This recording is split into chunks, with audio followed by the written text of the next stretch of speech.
Hello guys, അഖിൽമാരാരുടെ പ്രസവമാണ് ഇന്നത്തെ trending topic guys. കുറേ ആൾക്കാർ ഇങ്ങനെ പ്രതികരിക്കുന്നുണ്ടോ, അഖിൽമാരാർ എന്ത് പൊട്ടത്തരാണ് പറയുന്നത്, അഖിൽമാരാർ സമൂഹത്തിന് ഒട്ടും ഗുണമില്ലാത്ത ഒരു എന്തൊക്കെ കുറേ സാധനങ്ങൾ ഇങ്ങനെ പറയുന്നു, വൈറലാവാൻ വേണ്ടി പറയുന്നു, അങ്ങനെ കുറേ സംഭവം.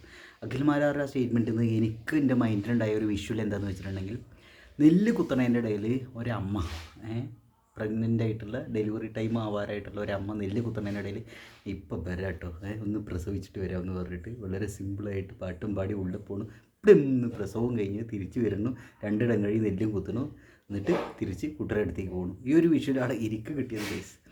അഖിൽമാരാറിൻ്റെ സ്റ്റേറ്റ്മെൻറ്റ്, ആ സംഭവം ഇങ്ങനെയായിരുന്നു.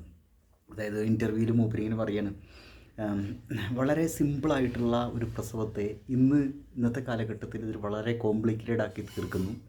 അതുപോലെ വളരെ എന്താ പറയുക, എൻജോയ് ചെയ്തിട്ട് അമ്മമാർ ചെയ്തിട്ടുണ്ടായിരുന്ന ഒരു പ്രസവം ഇപ്പോൾ 9 മാസം പ്രഗ്നൻ്റ് ആയിട്ട് അത്രയും ടെൻഷൻ അടിച്ചിട്ടാണ് പ്രസവത്തേക്ക് പോകുന്നത്. അത് വളരെ കോംപ്ലിക്കേറ്റഡ് ആവുകയാണ്, ഡോക്ടേഴ്സൊക്കെ പേടിപ്പിക്കുകയാണ്.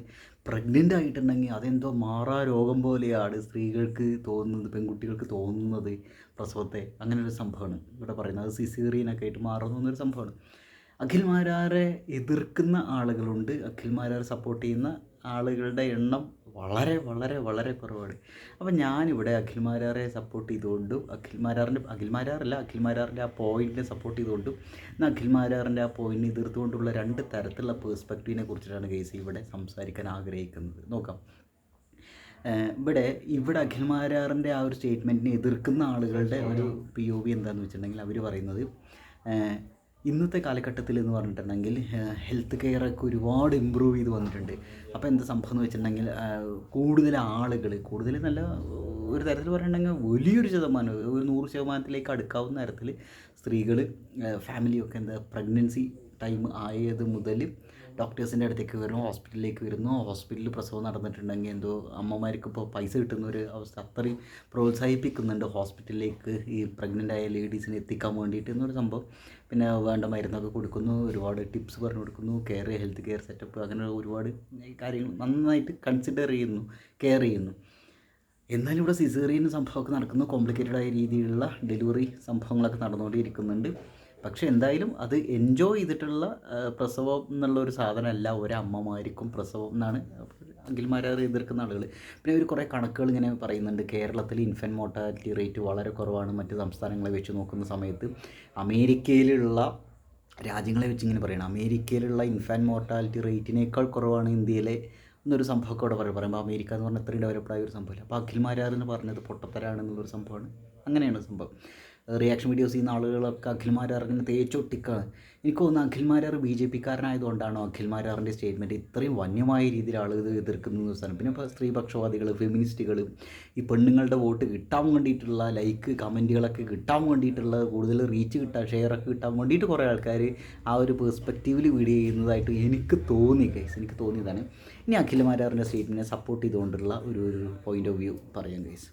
സംഭവമാണ് അഖിൽമാരാർ ഉപയോഗിച്ചുള്ള വാക്കുകൾ, മൂപ്പരത് പറഞ്ഞ ഒരു രീതി, ഒരു പക്ഷേ അതായത് എൻജോയ് ചെയ്തിട്ട് പ്രസവിക്കുന്നു എന്നൊക്കെ പറഞ്ഞാൽ അതിനോടൊന്നും യോജിക്കുന്നില്ല കേട്ടോ. ഞാൻ പ്രസവിക്കാൻ പോവുകയാണ്, എൻജോയ് ചെയ്തിട്ട്, അങ്ങനെയാണ് സംഭവം. അങ്ങനെ എൻജോയ് ചെയ്തിട്ട് പ്രസവിക്കാൻ പറ്റുന്ന ഒരവസ്ഥയിലേക്ക് സ്ത്രീകൾ എത്തുകയാണെങ്കിൽ അത് നമ്മുടെ എത്രത്തോളം ഒരു സക്സസ് ആയിരിക്കും നമ്മുടെ ഒരു സമൂഹത്തിൻ്റെ ഒന്ന് ആലോചിച്ച് നോക്കി. അങ്ങനൊരു സംഭവമുണ്ട്.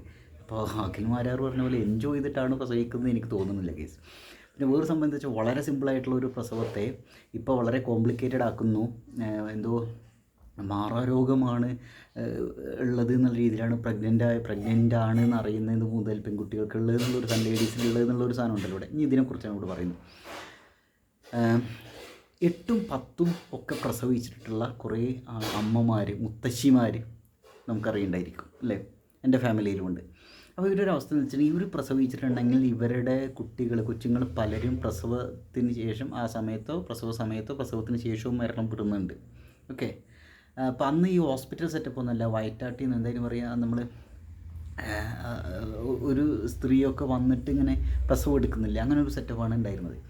അപ്പോൾ എനിക്ക് തോന്നിയുള്ള ഒരു കാര്യം എന്താ വെച്ചാൽ, അങ്ങനെ കുട്ടികൾക്ക് അന്ന് ആ ന്യൂമോണിയ അതേപോലെ ഇൻഫെക്ഷൻസ് ഇതൊക്കെ വളരെ കൂടുതലായിരുന്നു. എന്താ വെച്ചാൽ ഹെൽത്ത് കെയർ അങ്ങനെ കാര്യമായിട്ട് ഡെവലപ്പ് ചെയ്ത് വന്നിട്ടില്ല.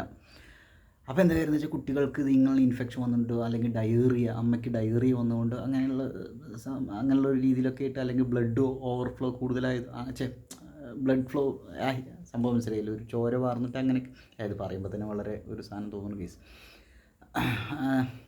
അങ്ങനെ വളരെ ഡേഞ്ചറസ് ആയ സിറ്റുവേഷൻസിൽ പ്രസവം നടക്കുന്ന ഒരവസ്ഥ ഉണ്ട്. പക്ഷെ അഖിൽ മാരാർ ഉദ്ദേശിച്ച് ഇതൊന്നും അല്ല എന്നാണ് എനിക്ക് തോന്നുന്നത്. അഖിൽ മാരാർ പറഞ്ഞു വന്ന രീതി, ഉപയോഗിച്ച വാക്കുകൾ ഒരു പക്ഷെ മാറിപ്പോയിട്ടുണ്ടായിരിക്കാം.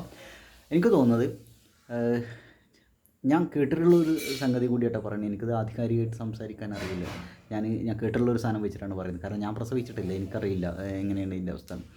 അന്നത്തെ ലേഡീസിന് ഈ പ്രസവം എന്ന് പറയുന്നത് ഇന്നത്തെ പോലെ അത്രത്തോളം എന്താ പറയുക പേടിപ്പെടുത്തുന്ന ഒന്നാണെന്നുള്ളത് എനിക്ക് തോന്നുന്നില്ല എന്നല്ല, ഞാൻ അവർ ആ ഒരു രീതിയിൽ എനിക്ക് എന്താ പറയുക, ഞാൻ കാര്യം പറഞ്ഞുതരാം, സംഭവം പറഞ്ഞുതരാം. ഇപ്പോൾ പ്രഗ്നൻ്റ് ആയി എന്ന് പറഞ്ഞാൽ തന്നെ 3 മാസം ബെഡ് റെസ്റ്റ് അങ്ങനെ ഒരു സംഭവം പലപ്പോഴും പല സ്ത്രീകൾക്കും അങ്ങനെ റെക്കമെൻഡ് ചെയ്യലുണ്ട് ഡോക്ടേഴ്സ് അല്ലേ. അതിനുശേഷം എന്താ വെച്ചാൽ ഓരോ മാസമുള്ള അല്ലെങ്കിൽ 2 മാസം കൊണ്ട് ചെക്കപ്പ്, അല്ലെങ്കിൽ എല്ലാ മാസമുള്ള ചെക്കപ്പും മരുന്നുകൾ കഴിക്കലും, പിന്നെ ചെറിയ വ്യായാമങ്ങൾ ചെയ്യാൻ വേണ്ടിയിട്ട് ഡോക്ടേഴ്സ് പറയലും, പലരും ബെഡ് റെസ്റ്റ് പ്രിഫർ ചെയ്യണതും അങ്ങനെയുള്ള ഒരവസ്ഥയിലേക്കുണ്ട്. പല ഡോക്ടർമാരും മനഃപൂർവ്വം എന്താണെന്ന് വെച്ചിട്ടുണ്ടെങ്കിൽ ഈ നോർമൽ ഡെലിവറി എന്നുള്ളൊരു സംഗതിയെ അത് സിസേറിയൻ ആക്കി തീർക്കാൻ വേണ്ടി, കൂടുതൽ കാശ് കിട്ടാൻ വേണ്ടിയിട്ട് അങ്ങനെ ഒരു ലെവലിലേക്ക് മാറ്റലൊക്കെ ഉണ്ട്. പക്ഷേ ഒരു കാര്യം പറയട്ടെ, ഞാൻ ഇതിലേക്കൊന്നല്ല പറയണത്. മുമ്പത്തെ സ്ത്രീകൾ ഇപ്പോൾ പാടത്ത് ജോലി ചെയ്യുന്ന നമ്മുടെ മുത്തശ്ശിമാരുടെ ഒരവസ്ഥ ആലോചിച്ച് നോക്കുക. ഇവരുടെ ബോഡി കുറച്ചുകൂടി ഫ്ലെക്സിബിൾ ആയിരിക്കും. പക്ഷേ ബോഡി ഫ്ലെക്സിബിൾ ആയതുകൊണ്ട് പ്രസവം സിമ്പിൾ ആയിരിക്കും എന്നല്ല കേട്ടോ ഞാൻ പറഞ്ഞു വരുന്നത്. ഇവർ വ്യായാമം എന്നുള്ള രീതിയിൽ, അതായത് അതിന് ഉതകുന്ന വ്യായാമം ചെയ്യാൻ വേണ്ടി ജോലിക്ക് പോകണമെന്നല്ല, അവർ പ്രാരാബ്ദങ്ങളും അന്നത്തെ ഒരു ലൈഫ് സ്റ്റൈലും ഒക്കെ വെച്ച് നോക്കുമ്പോൾ എന്താ വെച്ചാൽ അവർക്ക് ഈ പറയുന്ന പോലെ അവരുടെ ബോഡി കുറച്ചും കൂടി മൂവ്മെൻറ്റ്സ് ഉള്ള ഒരു അവസ്ഥയിലായിരുന്നു. അത് ഒരു എക്സസൈസ് പോലെയായിരുന്നു. അവർ അങ്ങനെ കഠിനമായി ജോലി ചെയ്യുന്ന ആളുകൾ എന്നുള്ള അവസ്ഥയിൽ നിന്ന് തന്നെ അവർക്ക് എന്താ വെച്ചാൽ പാടത്ത് ജോലിയൊക്കെ ചെയ്യുമ്പോൾ ഞാൻ പറഞ്ഞ പോയിന്റ് ശ്രദ്ധിക്കട്ടോ, ഞാൻ ഉപയോഗിക്കുന്ന വാക്കുകൾ വെച്ചിട്ട് മാരാറിൻ്റെ ഇതുപോലെ തന്നെ എയറിലാക്കരുത്. ഞാനിവിടെ പറഞ്ഞൊരു സംഭവത്തിന് കുറച്ചുകൂടി എക്സസൈസ് പോലുള്ള ഒരു സംഭവം അവർക്ക് കിട്ടിയായിരുന്നു. അതിപ്പോൾ നെല്ലുകുത്തലായിക്കോട്ടെ, മുറ്റമടിച്ചു വരുന്ന ഒരു അവസ്ഥയായിക്കോട്ടെ, വീട്ടിലെ പണികളായിക്കോട്ടെ, കൂട്ടുകുടുംബത്തിലൊക്കെ ആയിരിക്കും പൊതുവെ ഉണ്ടായിരിക്കുക. അപ്പോൾ അവിടെ ഒരുപാട് പണികൾ ചെയ്യാണ്ടായിരിക്കും. ജോലിക്ക് പോകുന്ന, അതായത് പാടത്ത് ജോലിക്ക് പോകുന്ന ആളുകളുണ്ടായിരിക്കും, പുല്ല് അരിയാൻ പോകുന്ന ആളുകളുണ്ടായിരിക്കും, 8-ാം മാസം 9-ാം മാസം അടക്കം ജോലിക്ക് പോകുന്ന ആളുകൾ, അതായത് ദേഹം അനങ്ങിയുള്ള ശാരീരികമായി ക്ഷമത വേണ്ട ജോലികളിൽ ഏർപ്പെടുന്ന മുത്തശ്ശിമാരെ കുറിച്ച് നമ്മൾ കേട്ടിട്ടുണ്ടായിരിക്കും. ഇവർ പ്രസവം എന്ന് പറഞ്ഞിട്ടുണ്ടെങ്കിൽ ഒരു തരത്തിൽ പറയണമെങ്കിൽ അത് അവർ സംഭവം അത്ര പെയിൻഫുള്ളായ ഒരു സംഗതിയായിരിക്കും. എത്ര എല്ലുകൾ നുറുക്കുന്ന പോലെയാണ് പ്രസവ വേദന എന്ന് ഞാൻ കേട്ടിട്ടുണ്ട് കേസ്. പ്രസവ സമയത്ത് ഉണ്ടാകുന്ന ഒരു വേദന എന്നൊക്കെ. പക്ഷേ എന്താ കാര്യം എന്ന് വെച്ചിട്ടുണ്ടെങ്കിൽ അങ്ങനെ അതായത് ഇന്ന് നമുക്കറിയാവുന്നതാണ്, ഒരു ബെഡ് റെസ്റ്റ് 3 മാസം ബെഡ് റെസ്റ്റ് എന്നുള്ള രീതിയിലോ അല്ലെങ്കിൽ കുറേ ദിവസങ്ങൾ ബെഡ് റെസ്റ്റ് എന്നുള്ള ലെവലിലൊക്കെ പ്രിഫർ ചെയ്യുന്ന സംഭവം. അതുപോലെ എക്സസൈസ് ചെയ്യാൻ വേണ്ടിയിട്ട്, മുറ്റടിച്ച് വരാൻ വേണ്ടിയിട്ടുള്ള അങ്ങനെയുള്ള കുറച്ച് സംഭവങ്ങൾ ഇതൊക്കെ റെക്കമെൻഡ് ചെയ്യുന്ന ഒരു കാലഘട്ടവും അന്ന് ഈ ജോലിക്ക് പോയിട്ട് അങ്ങനെ രീതിയിൽ അത്ര കോംപ്ലിക്കേറ്റഡ് അല്ലാത്ത രീതിയിൽ പ്രസവിക്കുന്ന ആളുകൾ, ഞാൻ കുട്ടികൾ മരിക്കുന്നതോ അങ്ങനെ അതല്ല പോയിൻ്റ്, അതിലേക്കല്ല എത്തുന്നത്. ഞാൻ പറയുന്ന സാധനം പ്രസവം എന്നുള്ള പ്രോസസ്സിൻ്റെ കാര്യമാണ് പറയുന്നത്. ഡെലിവറി ടൈമിൽ ഇവർക്ക് വേണ്ടത്ര എക്സസൈസ് കിട്ടുന്നു എന്ന് എഴുതിയിട്ട് പണ്ട് കാലത്ത് സ്ത്രീകൾ ജോലിക്ക് പോകേണ്ട ഒരു അവസ്ഥ നല്ലതായിരുന്നു എന്നല്ല ഞാൻ പറഞ്ഞു വരുന്നത്. ഞാൻ വരുന്നത് പ്രസവത്തിന് ശാരീരികമായിട്ട് വേണ്ട എക്സസൈസുകളായിക്കോട്ടെ. അപ്പോൾ ഫുഡൊക്കെ ചിലപ്പോൾ കുറവായിരിക്കും, അങ്ങനെയൊക്കെ അതൊക്കെ ഒരു വളരെ അപകടകരമായ ഒരു സംഭവം ഉണ്ട്. നമ്മൾ പറഞ്ഞു വരുന്നത് മുമ്പത്തെ മുത്തശ്ശിമാർ ഒരു കുറച്ച് വർഷം മുമ്പുള്ള, അതായത് നമ്മുടെ അമ്മയുടെ അമ്മ, അച്ഛൻ്റെ അമ്മ, അങ്ങനെയുള്ള ആളുകളുടെ കാര്യം പറയണത്. അപ്പോൾ അത്രയും കാലം പിന്നോട്ട് പോകണം. അപ്പോൾ അവരുടെ ഒരു ഡെലിവറി എന്ന് പറഞ്ഞിട്ടുണ്ടെങ്കിൽ അവർ കുറച്ചും കൂടി ഒന്ന് ഈസിയായി, ഞാൻ വീണ്ടും പറയുന്നത്, ഞാൻ എൻജോയ് ചെയ്തിട്ടൊന്നും ഇവിടെ ഉപയോഗിക്കുന്നില്ല കേട്ടോ, കുറച്ചുകൂടി ഈസി ആയിരുന്നു ആ പ്രോസസ്സാണ് ഞാൻ കേട്ടിട്ടുള്ളത്. ഇതാണ് സംഭവം. അപ്പോൾ ഇതാണ് അഖിൽ മാരാർ ഉദ്ദേശിച്ചതെന്നാണ് എനിക്ക് തോന്നിയിട്ടുള്ളത് കേസ്. പക്ഷെ അഖിൽ മാരാർ അത് എൻജോയ് ചെയ്തിട്ട് ചെയ്യുന്നു എന്നൊക്കെ പറഞ്ഞോ, അതെന്തതിപ്പോൾ അങ്ങനെ എൻജോയ് ചെയ്തിട്ടാണെന്ന് എനിക്ക് തോന്നുന്നില്ല കേസ്. അങ്ങനെയൊക്കെ ഒരു അവസ്ഥയിലേക്കൊക്കെ എത്തും.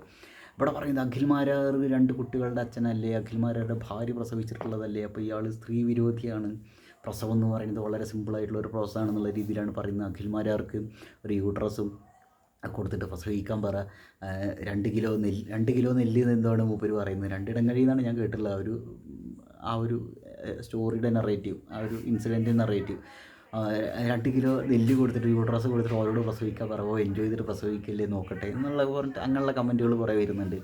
അഖിൽമാരെ സ്ത്രീ വിരോധിയാണെന്നുള്ള രീതിയിൽ വരുന്നുണ്ട്. അതുപോലെ വെറുതെ ഒരു ഭാര്യ എന്നൊരു സിനിമ ഉണ്ടല്ലോ, അതിൽ ജയറാം ഉണ്ടല്ലോ, അപ്പോൾ ജയറാമിൻ്റെ അതേ ആറ്റിറ്റ്യൂഡുള്ള ഒരു മനുഷ്യനാണ് അഖിൽ മാരാർ എന്നുള്ള രീതിയിൽ പലരും പറയുന്നത്. എനിക്ക് തോന്നുന്നു അഖിൽ മാരാർ BJP യുടെ ഭാഗത്ത് നിന്ന് സമൂഹത്തിൽ ആ ഒരു ബാക്ക്ഗ്രൗണ്ടിൽ നിന്നുകൊണ്ടാണ് തോന്നുന്നു അഖിൽ മാരാറിന് ഇത്രത്തോളം ആളുകളെ എയറിലാക്കുന്നത് എനിക്ക് പലപ്പോഴും തോന്നിയിട്ടുണ്ട്. പിന്നെ സോഷ്യൽ മീഡിയയുടെ കാര്യം അറിയാമല്ലോ, പ്രത്യേകിച്ച് റിയാക്ഷൻ വീഡിയോസ് ചെയ്യുന്ന ആളുകൾ എന്താ വെച്ചാൽ അവർ ചില വാക്കുകളിലൊക്കെ കടിച്ച് തൂങ്ങിയിട്ട് അങ്ങോട്ട് തുടങ്ങും.